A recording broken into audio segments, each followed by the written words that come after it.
think I may be losing my mind. Oh, I already lost it.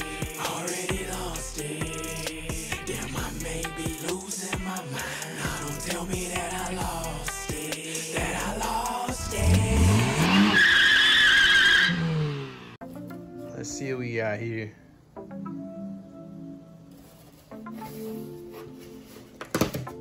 Usually don't use Amazon for bike stuff, but these are a bunch of recommended stuff and, you know, parts that I did my research on. So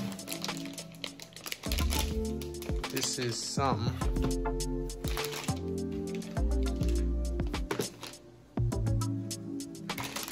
So here we are. This is somebody I saw somebody use on the school. Plenty of clever setups on YouTube I've seen, but some guy was using these, which are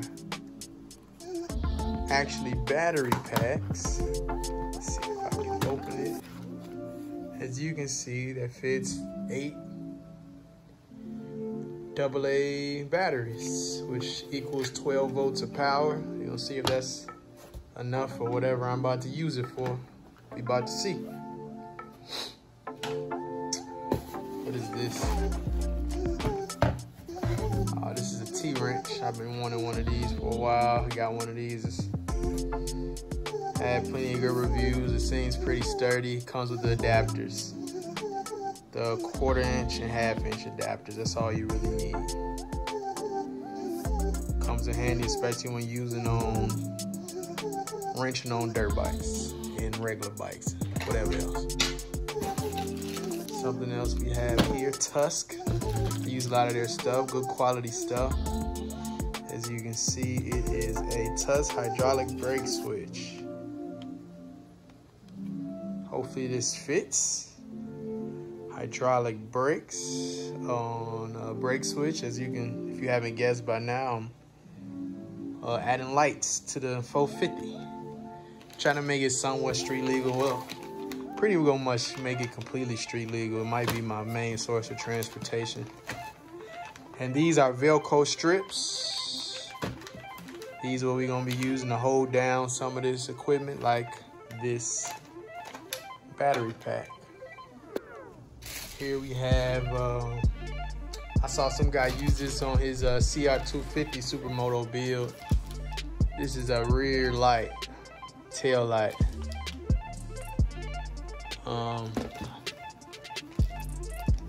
Don't like the idea of drilling into my rear fender, but hey, it is what it is. Ain't what it ain't. If it don't work, it's gonna work. But the reason I'm glad I got 2 battery packs is I don't know if it's gonna have enough power for my front and rear light. So I'm gonna have one that hooks straight up to this. And I have one for my front headlight, which I believe is this in this box right here. This is the Nightlight LED light bar. It's a pretty nice size, a little bigger than I thought. It's kind of huge, actually. The main reason I got it because it had these little adjustable sliders on the bottom that you can adjust. It is 7 inches if I am correct. I've seen a couple people use this on their setups and it's really bright. I wish it was a little smaller, a little more incognito. Man.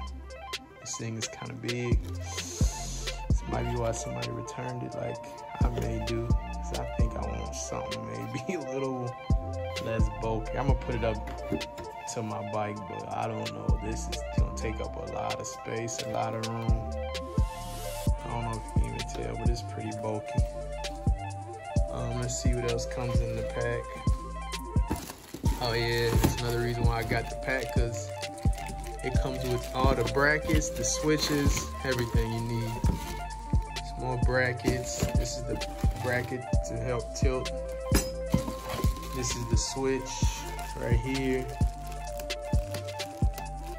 with who knows how much wire attached to it. Like, I would have to cut that down significantly.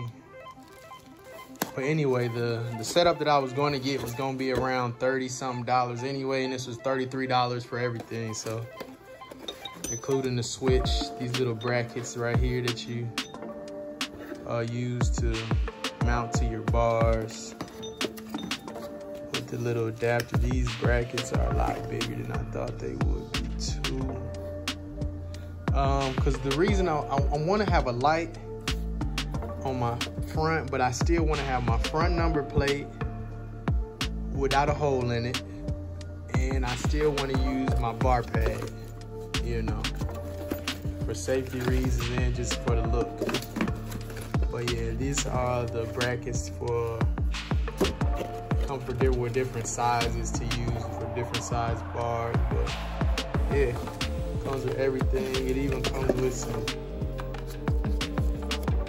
adhesive. I don't know what that would be for. 1 week later. Okay, this is a project I've been pretty much looking forward to doing. It's much needed. Decided not to go with that Nightlight 12-inch. Honestly, I didn't even mean to order a 12-inch. I just wasn't paying attention when I bought it. But that's on the way back. And I traded it in for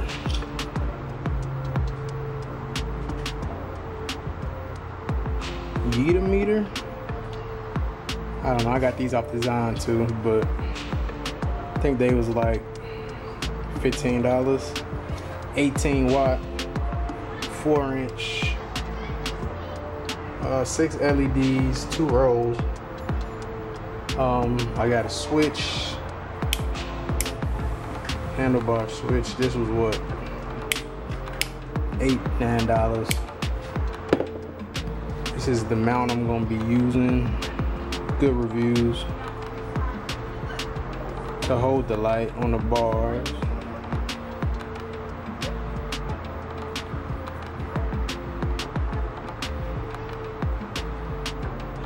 We got us some electrical connectors, button kind. These are the ones I wanted because they're easier to take on and off for if I need to remove stuff. This little kit came with 2 lights actually. Batteries didn't come with it, those just in the box. And the hardware. This is the mount basically to hook on these 2 bolts. So you can tilt it how you want it, you know, up and down. Everything you need for that. So this is the project. So we're gonna see how we get mounted, find a space where we're gonna put everything. Let's get to it. Let's go. First things first, I'm gonna need to test fit everything. Just realized I'm probably gonna need to run to Home Depot real quick because this just don't look like it's enough wire for everything I need. I need to dust this. So it's gonna be like so. Maybe I'm gonna tighten it all the way, but so that's gonna go.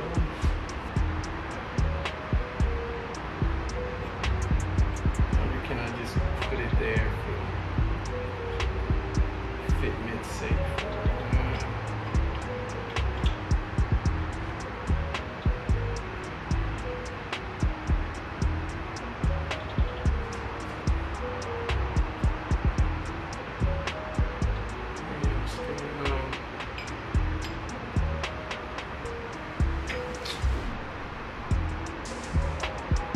Okay, so bad news for me. I really like this bracket, but it's not gonna work. I thought it was gonna be close. I thought it was gonna be close, but yeah. So basically, when the bracket is on, the light is too close to this pole that it like just even barely is able to fit. And if that ain't gonna fit, the bar pad is not gonna fit, because I want the setup to be so I can still have my bar pad. Because one, I like the look of the bar pad, and it's just extra safety, soft, you know, cushion for, you know, anything that may happen. So back to the drawing board, go back and find another bracket that's longer, a couple inches at least, that the light can mount to. So I'm gonna send this back and go find another one.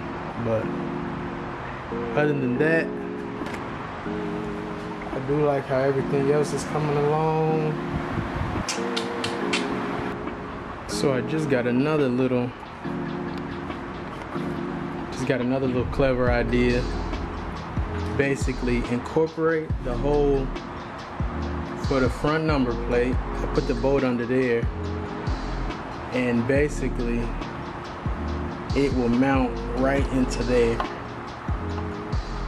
Problem is with that, how it is, the bar pad wouldn't be able to fit. Hold on, let's see. And to be honest, I can put the bar pad back on there. It looks like if I get a long enough bolt to replace the old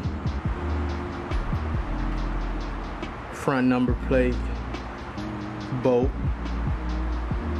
I can use it in there, and it looks like it's just big enough to fit in there, straight like that. The only thing I'm worried about is this brake line somewhat getting in the way, but it looks like it's gonna snug right up behind the brake line, just like that, without putting too much stress on it, if any.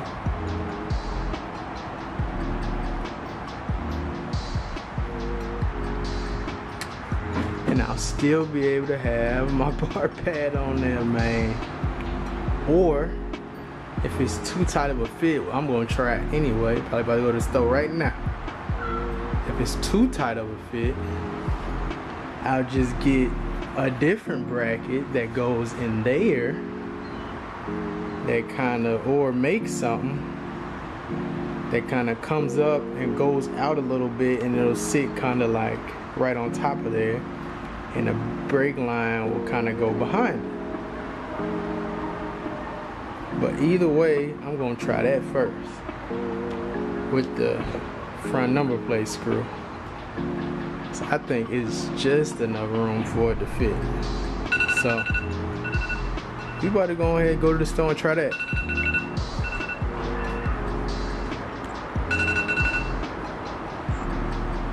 We gonna go ahead and go to the store